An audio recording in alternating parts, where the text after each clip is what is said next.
রমজানের দ্বিতীয় 10 দিনে একটি দোয়া বেশি বেশি পড়বেন, কেননা রমজান মাসটা হচ্ছে রহমতের মাস, মাগফিরাতের মাস, নাজাতের মাস। এই মাসে আল্লাহ তাআলা অসংখ্য অগণিত মানুষের গুনাহ খাতা ক্ষমা করবেন এবং অসংখ্য অগণিত মানুষকে নাজাত দিবেন, মুক্তির ব্যবস্থা করে দিবেন। সুতরাং একে একে করে রমজানের 10টি দিন আমাদের কাছ থেকে বিদায় নিয়েছে। আমরা মধ্য এই দশকে বেশি বেশি করে আল্লাহর কাছে ক্ষমা প্রার্থনা করব, ইস্তেগফার আমল বেশি বেশি করব, একটা দোয়া বেশি বেশি পড়ব, রব্বিগফির ওয়ারহাম ওয়া আনতা খায়রুর রাহিমিন। আমরা রমজানের প্রথম 10 দিন পার হয়ে যাওয়ার পরে দ্বিতীয় 10 দিনে এই দোয়াটা বেশি বেশি পড়ব, রব্বিগফিরলি এবং রব্বিগফির ওয়ারহাম ওয়া আনতা খায়রুর রাহিমিন।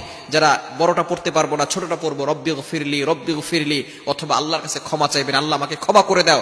রমজান চলে গেল কিন্তু আমরা আমাদের গুনাহ খাতাগুলো ক্ষমা করাতে পারি নাই। যদি এমন হয়ে যায় তাহলে আমাদের মতো হতভাগার কপাল পোড়া কেউ থাকবে না। এজন্য আমরা রমজানে বেশি বেশি করে আল্লাহর কাছে ক্ষমা প্রার্থনা করব।